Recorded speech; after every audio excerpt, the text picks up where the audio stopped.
చిన్న పళ్ళెంలో చేతులు కడగడని స్నేహితుడినే డాష్ డాష్ చేసిన ఒక వ్యక్తి. సో అసలు ఏం జరిగింది, ఆ ఇష్యూ వెనకమాల ఉన్న ఆంతర్యం ఏంటి? అంటే నార్మల్గా డైలీ లైఫ్లో చాలా మంది కూడా డ్రింక్ చేస్తూనే ఉంటారు.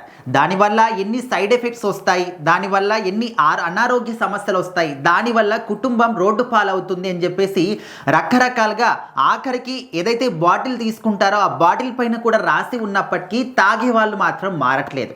అది సిగరెట్ కావచ్చు, గుట్కా కావచ్చు, పాన్ మసాలా కావచ్చు, ఇలాంటి డ్రింక్స్ కావచ్చు, మద్యపానం కావచ్చు.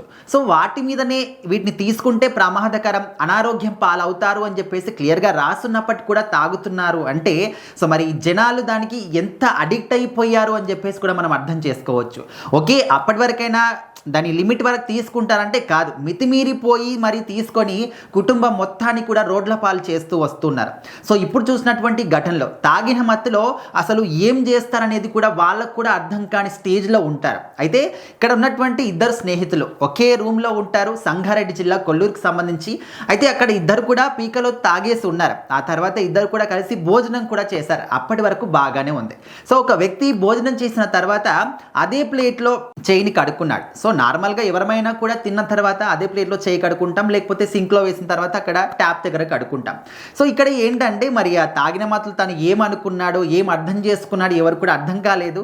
సో ఆ పర్సన్ ఎవరైతే ఒక వ్యక్తి తిన్న ప్లేట్లో చేయి కడుక్కున్నాడని చెప్పేసి పక్కన ఉన్నటువంటి ఇంకో వ్యక్తి ఈ విధంగా ఎందుకు కడిగావు అని చెప్పేసి అయితే ఆయన అడగడం, ఆ తర్వాత ఇద్దరి మధ్య వాగ్వాదం చోటు చేసుకోవడం, అది కాస్త ఇద్దరు ఒకరిని ఒకరు కొట్టుకునే స్థాయికి వెళ్ళిపోయింది. సో మరి ఎవరైతే ఇంకా అనదర్ పర్సన్ ఉన్నారో తను ప్రెషర్ కుక్కర్ తీసుకొని తల మీద ఎవరైతే ప్లేట్లో చేయి కడిగాడో ఆ పర్సన్ తలపైన ప్రెషర్ కుక్కర్తోని బలంగా బాధడం జరిగింది. సో ఉన్నట్టుండి అక్కడికక్కడే ఆ వ్యక్తి మాత్రం మృతి చెందాడు. సో దీని ద్వారా మనం తెలుసుకోవాల్సింది ఏంటి అంటే, ఓకే మీరు లిమిట్ వరకు మీరు డ్రింక్ ప్రతి ఒక్కరు కూడా ఓకే అలవాటు ఉంటుంది, అడిక్ట్ అవుతారు.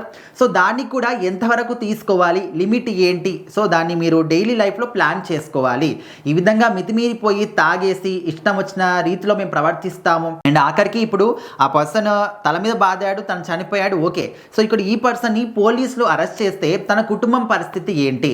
సో ఇప్పుడు సంపాదించే వ్యక్తి ఈయన అయి ఉండొచ్చు, లేకపోతే ఉన్నటువంటి ఒకే ఒక కొడుకు అయి ఉండొచ్చు, లేకపోతే భర్త అయి ఉండొచ్చు, తనకు పిల్లలు ఉండొచ్చు. సో వాళ్ళ పరిస్థితి ఏంటి? వాళ్ళు ఖచ్చితంగా రోడ్డున పడతారు. సో ఇలాంటి పరిస్థితులు మాత్రం ఏ కుటుంబానికి కూడా రావద్దు అనే ఒక ముఖ్య ఉద్దేశంతోనే ఇలాంటివి కూడా చాలా మంది పోలీస్ యంత్రాంగం కావచ్చు, లేకపోతే పొలిటీషియన్స్ కావచ్చు చెప్తూ ఉంటారనమాట. సో దయచేసి డ్రింకింగ్ చేసే వాళ్ళు కొంచెం లిమిట్ వరకు తీసుకొని కుటుంబాన్ని సరిగ్గా చూసుకుంటే బాగుంటుందని చెప్పేసి ప్రజలు కూడా చాలామంది అభిప్రాయపడుతూ ఉన్నారు.